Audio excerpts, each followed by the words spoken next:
구약 시대와 신약 시대를 구분할 때 흔히 율법 시대와 은혜 시대로 구분을 합니다. 많이 들어보셨을 텐데, 물론 구약 시대가 율법 시대라는 것도 맞고 신약 시대가 은혜 시대라는 사실도 맞습니다. 하지만 두 시대를 율법과 은혜 시대로 구분하는 것은 그리 바람직하지 않습니다. 오해 여지가 많습니다. 왜냐하면 신약 시대만 은혜 시대인 게 아니고 구약 시대도 은혜로 구원받는 은혜 시대이기 때문입니다. 만약 구약 시대는 율법을 열심히 행함으로 구원을 받았고, 지금 신약 시대는 행함과는 상관없이 구원받기에 그때는 율법 시대고 지금은 은혜 시대다라는 식으로 생각한다면 그건 신구약 다 오해한 겁니다. 아니에요. 그때와 지금은 그렇게 구분되지 않습니다. 구약 시대 아브라함도 은혜로 부르심 받았습니다. 하란의 수많은 사람 가운데 왜 유독 아브라함만 부르심을 받았는지 그 이유는 우리가 몰라요. 하지만 우리가 확실히 아는 것은 부르심을 받음으로 그가 구원받은 하나님 백성의 조상이 되었다는 사실입니다. 구약 이스라엘도 은혜로 하나님의 구원의 부르심을 받았습니다. 신명기 7장 6절과 7절은 말합니다. 너는 여호와 네 하나님의 성민이라, 즉 거룩한 백성이라. 여호와께서 너희를 기뻐하시고 너희를 택하심은 너희가 다른 민족보다 수요가 많기 때문이 아니니라. 너희는 오히려 모든 민족 중에 가장 적으니라. 이스라엘 민족이 다른 이방 민족들보다 뭔가 좀 우월해서 또는 똑똑해서 어떤 자격 요건이 되어서 본질적으로 신실해서 하나님의 택함을 받은 것 아닙니다. 그 다음 8절은 말합니다. 여호와께서 다만 너희를 사랑하심으로 말미암아 너희를 인도하여 내시되 너희를 그 종되었던 집에서 애굽왕 바로의 손에서 속량하셨나니. 하나님의 일방적인 사랑과 택함에 의해서 이스라엘도 구원받은 하나님의 백성이 된 것입니다. 그러니까 구약도 은혜로 택함받고 은혜로 구원받는 은혜 시대입니다. 아니 그러면 율법을 행함으로 구원받는 게 아니라면 그 율법은 왜 주신 겁니까? 하실 수 있는데 바로 그 다음 구절이 말합니다. 그런즉 너는 알라. 여호와는 신실하신 하나님이시라. 그를 사랑하고 그의 계명을 지키는 자에게는 천대까지 그의 언약을 이행하시며. 여러분, 여기 계명을 지키는 자에게는 언약을 이행하시고 라고 했습니다.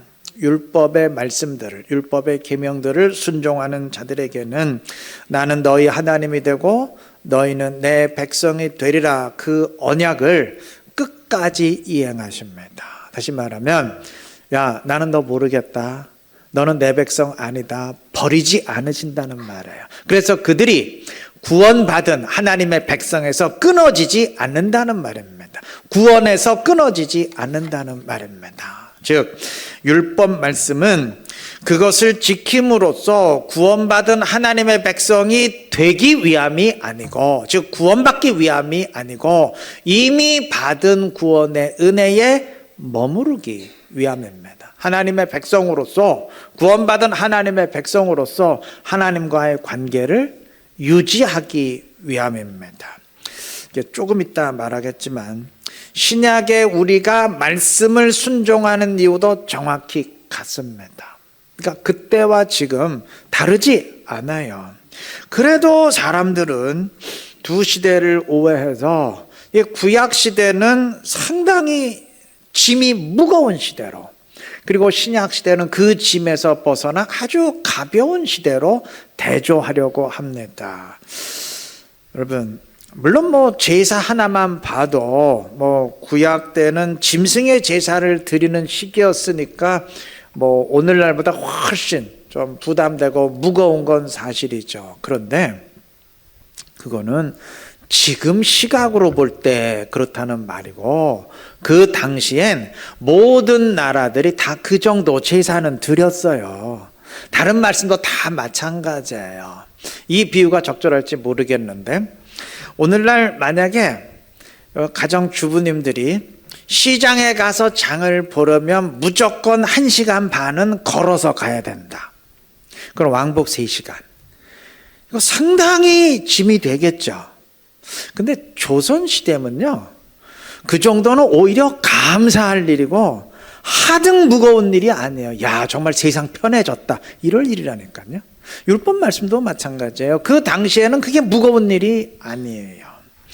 자, 또 구약 말씀은 하나라도 어기면 율법 전체를 어기는 것이 되기 때문에 어차피 지킬 수 없는 것인데, 그런데 구약 시대는 말씀 못 지키면 전부 심판을 받는 시대니까 무겁게 짓눌릴 수밖에 없는 시대였고, 반면 지금 신약 시대는 죄를 범해도 그리스도의 피로 다 용서받기에 은혜의 시 있다, 뭐 이렇게 대조를 하면서, 심지어 구약시대의 목적은 죄에 절망하게 만들어서, 심판받을 수 없는 운명에 절망하게 만들어서 그것을 해결할 은혜의 시대를 바라보게 하는 데 있다, 뭐 이런 식으로 해석하기도 하는데, 아니요, 번지수를 정말 잘못 짚었어요.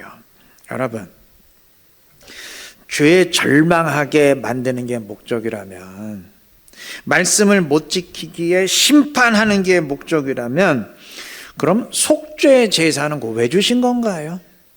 이스라엘의 5가지 제사 가운데 화목제를 제외한 나머지 4가지는 전부 속죄 제사가 될 수 있는데, 하나만 어겨도 소망이 없다면, 심판이라면, 그러면 죄 용서받는 속죄 제사들은 그거 왜 주신 겁니까? 그거 의미가 없잖아요. 여러분, 사람인 이상 불순종할 수 있습니다. 하나님도 그걸 아시고 이스라엘도 그거 알아요. 다 지켜야 된다, 하나만 못 지켜도 끝장이다, 그거 아니에요. 이스라엘도 다 지킨다고 생각하지 않았고 하나님도 마찬가지예요. 그래서 속죄의 제사를 주신 것이고, 그 제사라도 안 되는 죄는 1년에 한 번씩 돌아오는 대속죄일의 제사를 통해 1년에 딱 한 번 대제사장이 지성소 안에 들어가서 제사 드리는 날이 있어요. 그 제사를 통해서 다 사함 받도록 하신 겁니다. 이스라엘은 죄를 범할 때마다 속죄의 제사를 통해서 용서받고 돌이킬 수 있습니다. 탈출구가 없는 게 아니에요. 소망이 있어요. 그러다가 또 불순종하여 넘어지면 또 속죄하고 일어서서 돌이키고 순종의 길로 가야 됩니다. 그게 회개죠.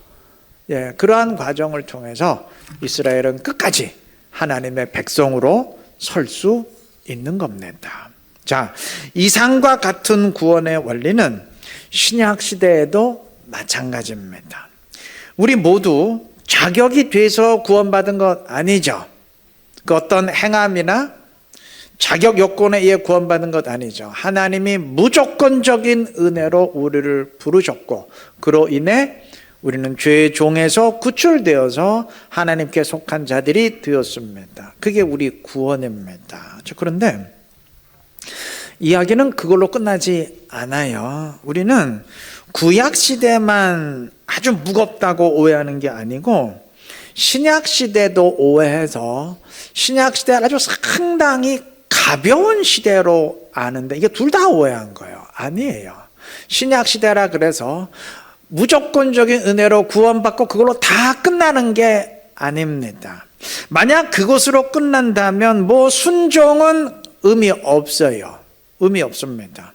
그저 순종하느냐 불순종하느냐, 그거는 뭐 나를 구원해 주신 주님에 대한 예의상의 문제지 대세에는 지장이 없어요. 구원에는 지장이 없어요. 그렇지만 그렇지 않습니다. 신약시대 순종의 의미도 구약시대와 똑같습니다. 구원의 원리는 똑같습니다.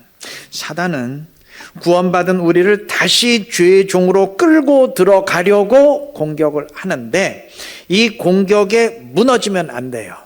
물론 인간인지라 순간순간 불순종하고 넘어질 수 있어요. 그때마다 회개하고 돌이켜서 일어서서 다시 순종의 길로 가야 됩니다. 구약 이스라엘 백성들은 짐승 제사로 속죄 제사 드리고 돌이켰고, 우리는 그리스도의 피로 그 제사를 완성한 그리스도의 십자가 제사를 통해서 속죄하고 일어서 그 차이만 있을 뿐이지 본질은 같습니다. 이 축구 경기에 비유한다면 먼저 사단에 의해서 한 골, 두 골 먹을 수 있어요. 그럼 이제 그 순간만큼은 사단에 의해 지배되는 거죠. 이거 끌려 들어가는 것 같아요. 그런데 세 골, 네 골 넣어서 이기면, 그러면 3대2, 4대2 이기는 거 아닙니까? 예, 우리 신앙생활도 그러해야 돼요. 순간순간 죄에 빠질 수 있지만 결국엔 이기고 순종해야 됩니다. 그러한 과정을 통해서 그리스도인은 다시 죄의 종으로 떨어지지 아니하고 사단에게 끌려 들어가지 아니하고 마지막 구원의 완성까지 이르게 되는 겁니다. 정리하면 구약이나 신약이나 구원의 원리는 같습니다. 두 시대 모두 무조건적인 은혜로만 구원의 부르심 받습니다. 어떤 자격이나 행함에 의한 게 아닙니다. 또 두 시대 모두 구원받은 뒤에 말씀대로 순종함으로써 그 구원의 은혜에 머물고 하나님과의 관계 끊어지지 않고 유지하고 구원에서 탈락하지 않습니다. 아울러 두 시대 모두 순간순간 죄에 빠지고 불순종할 수 있지만 인간의 연약함으로 인해서 그렇다고 끊어지지 않아요. 속죄를 통해서 용서받고 돌이켜서 다시 순종의 길로 가면 돼요. 회개하면 됩니다. 물론 죄의 정도에 따라 또 사람에 따라 상황에 따라 하나님의 매를 맞는 경우는 있어도 구원받은 하나님의 백성이라는 신분에는 변함 없습니다. 자, 이렇게 볼 때 신구약 시대 구원의 원리 같아요. 뭐가 다릅니까? 물론 시대 상황에 따라서 짐승 제사냐, 그것을 완성한 그리스도의 십자가 제사냐, 또 이스라엘만의 독특한 규정이 있느냐 없느냐 그 차이만 있을 뿐 기본적 원리는 같습니다. 본질은 변하지 않습니다. 당연하죠. 아니, 구약과 신약은 그림자와 실체, 그리고 예고편과 본편의 관계인데 어떻게 가장 중요한 구원의 원리가 서로 다르겠습니까? 여러분, 예고편하고 본편의 영화가 서로 달라요? 그림자와 실체가 모양이 전혀 다릅니까? 아니죠. 같죠. 이러한 원리를 이해한다면 우리는 순종을 절대 우습게 여길 수가 없어요. 대수롭지 않게 여길 수 없습니다.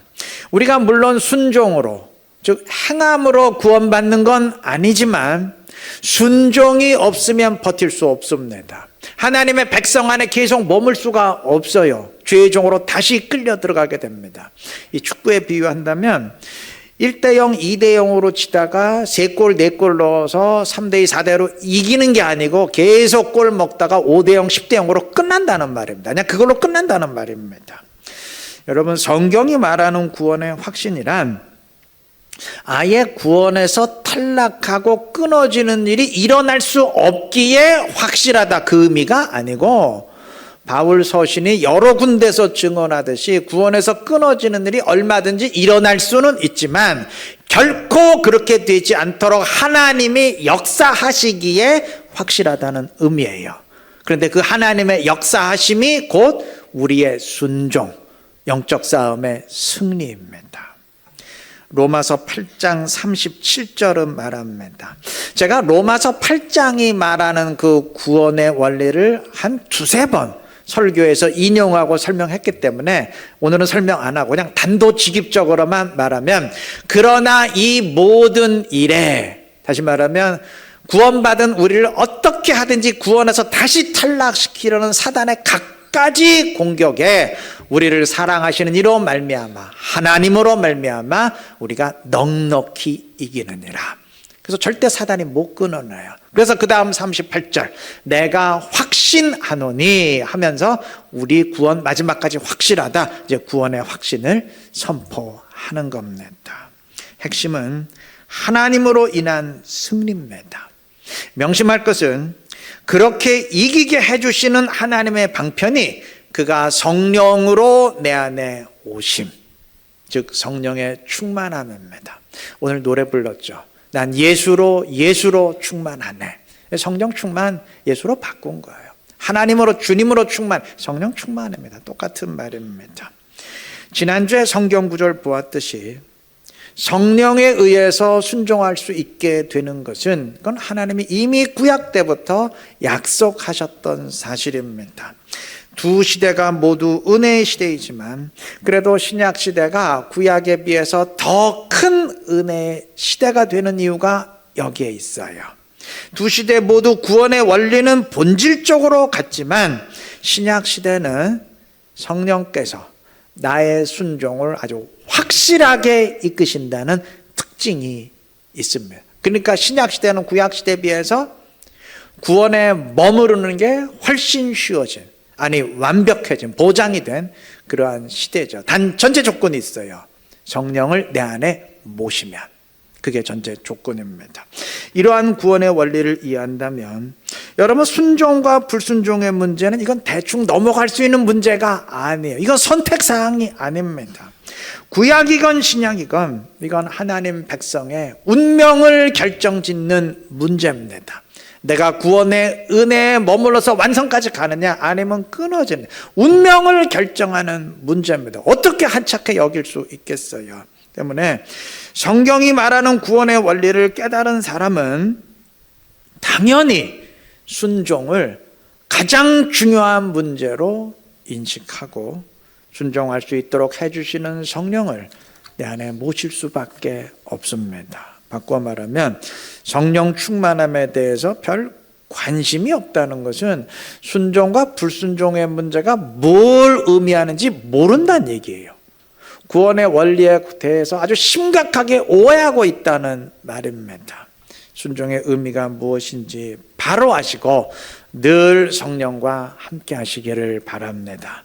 그래서 성령 안에서 순종하며 주님과 함께, 나 혼자가 아니고 성령과 함께, 주님과 함께 신앙의 길을 걸어가는 지혜롭고 복된 우리 이른교회 모든 성도님들 되시기를 바랍니다.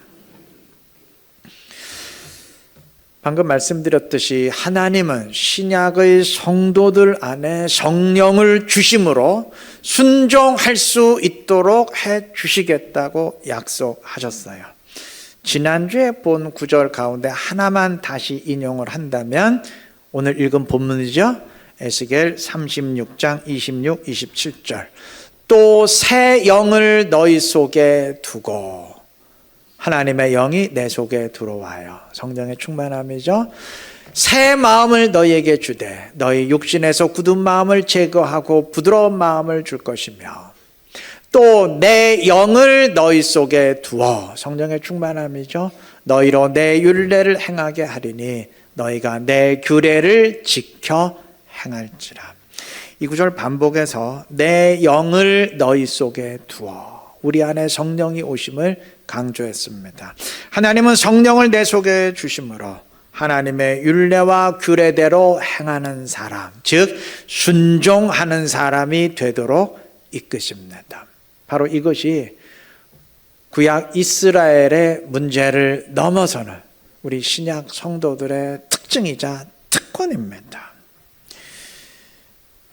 아마 여러분 가운데 아이고 뭐 구약 몇 구절 가지고 그렇게 중요한 것을 단정적으로 말할 수 있나요? 하신다면 로마서를 보시면 됩니다.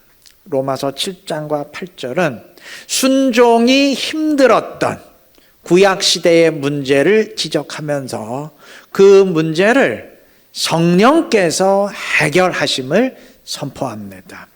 로마서 7장 5절은 말합니다. 우리가 육신에 있을 때는 율법으로 말미암는 죄의 정욕이 우리 주체 중에 역사하여 우리로 사망을 위하여 열매를 맺게 하였더니. 이 구절 상당히 의아할 수밖에 없어요. 상당히 충격적이에요. 여러분, 율법은 하나님의 말씀입니다. 구약시대 하나님의 말씀이 율법입니다. 그런데 어떻게 죄가 하나님의 말씀으로 말미암을 수 있고, 아니 어떻게 하나님의 말씀 율법이 우리를 사망으로 향하게 할 수 있나요?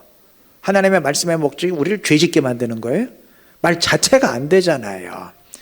이 말은 율법이 하나님의 말씀이 죄를 만들어낸다 그 얘기가 아니고 죄가 교묘하게 하나님의 말씀을 이용한다는 말입니다. 7장 8절이 말합니다. 그러나 죄가 기회를 타서 계명으로 말미암아. 그 다음 11절도 마찬가지예요. 죄가 기회를 타서 계명으로 말미암아 나를 속이고 그것으로 나를 죽였는지라 그랬습니다.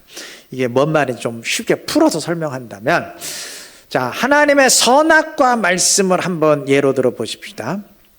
만약 하나님이 선악과 명령 주지 않으셨으면 선악과를 먹건 말건 문제 안 돼요. 선악과를 먹건 파인애플을 먹건 뭐 두리안을 먹건 뭐 문제예요. 하등 죄 안 돼요. 사단의 입장에서 말한다면 먹는 것 가지고는 인간을 죄에 빠뜨릴 기회가 없어요. 방법이 없어요. 뭘 먹어도 죄가 안 되는데. 근데 하나님이 선악과 계명을 주셨기 때문에 이게 사단에게 기회가 돼서 야 됐다. 이제 선악과 저것만 먹게 만들면 저것들 죄에 빠뜨릴 수 있다. 기회가 생긴 것이죠. 그래서 아주 작정하고 무너뜨리려고 공격합니다. 결국 성공했죠. 사단의 공격이. 다른 말씀들도 마찬가지예요. 하나님이 이러이러한 것들을 하라. 또 이러이러한 것들을 드리라. 말씀하지 않으셨으면 그걸 드리건 안 드리건 내 맘이에요. 아무리 드리건 안 드리건 그냥 아무 죄가 안 돼요. 그런데 하나님이 드리라는 말씀을 주셨기 때문에 사단의 입장에선 야 아까운데 뭘 드려? 유혹해서 죄에 빠뜨릴 수가 있어요. 기회가 생긴 것이죠. 그러니까 따지고 보면요, 사실 모든 말씀들이 사단에겐 다 기회예요. 기회입니다. 물론 사단이 아무리 공격해도 그 유혹 물리치고 순종하면 되겠죠. 근데 문제는 인간의 연약함입니다. 이게 마음으로는 순종해야지 하면서도 실제로는 그게 안 될 때가 너무 많아요. 7장 15절이 그걸 말합니다. 곧 내가 원하는 것은 행하지 아니하고 마음에는 원이로되 도리어 미워하는 것을 행함이라. 육신이 약해요. 그러다 보니까 7장 10절 생명에 이르게 할 그 계명이 내게 대하여 도리어 사망에 이르게 하는 것이 되었도다. 말씀이 나를 사망으로 인도하게 되었대요. 무슨 얘기냐 하면은 하나님의 말씀의 목적은 우리를 생명으로 인도하는 겁니다. 우리가 말씀을 순종하면 하나님과의 관계가 튼튼하게 맺어 끊어지지 아니하고 그래서 계속 하나님께 가까워지게 돼요. 구원의 완성을 향해 가는 거잖아요. 그런데 이게 말씀을 순종하지 못하고 불순종하다 보니까 이 말씀 순종하지 못하니 죄고 또 저 말씀 순종하지 못하니 또 죄가 되고 죄만 계속 늘어나요. 죄가 쌓여요. 그래서 하나님 말씀으로 인해서 하나님과 가까워지는 게 아니고 생명 대신 주님께 가는 게 아니고 점점 죄와 가까워져요. 사망으로 향하게 됩니다. 이러다 보니까 비난의 화살이 엉뚱하게 율법으로 향할 수 있어요. 8절 마지막 부분. 율법이 없으면 죄가 죽은 것입니다. 말씀만 없었으면, 선악과 먹으라는 말씀만 없었으면 선악과로 인한 죄도 없잖아요. 죄가 죽었을 텐데 하나님이 괜히 말씀을 주셔서 죄가 생겨나고 사망으로 가게 되는 것 아니냐 원망이 나올 수 있어요. 성경은 그러한 오해를 분명히 차단하면서 말합니다. 7절 중반 부분 율법이 죄냐? 그럴 수 없느니라. 그 다음에 14절 우리가 율법은 신령한 줄 알거니와 나는 육신에 속하여 죄 아래에 팔렸도다. 율법은 신령해요. 율법이 문제가 아니고 지금 내가 문제인 거예요. 내가. 우리 인간의 육신의 연약함 때문에 자꾸 불순종하고 그 말씀 어기고 죄에 빠지는 내가 문제인 겁니다. 여러분, 이게 구약시대의 참 아쉬운 점이에요. 물론 하나님이 은혜로 구원하셨고 그 다음에 순종함으로써 은혜에 머물 수 있도록 인도하세요. 출애굽 때는 구름 기둥과 불 기둥으로 인도하시고 계명 말씀을 주심으로 인도하시고, 또 하나님의 기적의 은혜를 베푸심으로 특별한 사인을 보여주심으로 인도하시고, 선지자들을 보내서 그건 아니다, 이렇게 해야 된다 지적함으로 깨우치도록 인도하시고 인도하시는데, 그래도 불순종하고 넘어진 경우가 너무 많았어요. 그것보다는 더 확실한, 보다 확실한 대책이 필요해요. 그래서 하나님은 그것을 약속하셨고 그 약속대로 지금 실행하십니다. 여러분, 이제는 하나님이 구약 때처럼 어떤 사인을 통해서, 기적의 사인을 통해서 인도하시거나 선지자를 보내서 지적하고 깨우쳐서 이런 식으로 안 해요. 이제는 하나님이 누구를 보내고 보여주시는 정도가 아니고 아예 하나님이 직접 내 안에 들어오셔서 나를 붙들고 나를 사로잡고 내 손 붙잡고 끌고 가십니다. 그게 하나님이 내 속에 들어오시는 성령의 충만함입니다. 확실한 대책 아닌가요? 내가 못 갈까 봐 아예 내 손 붙들고 같이 가신다니까요. 그게 성령의 충만함입니다. 8장 3절이 말합니다.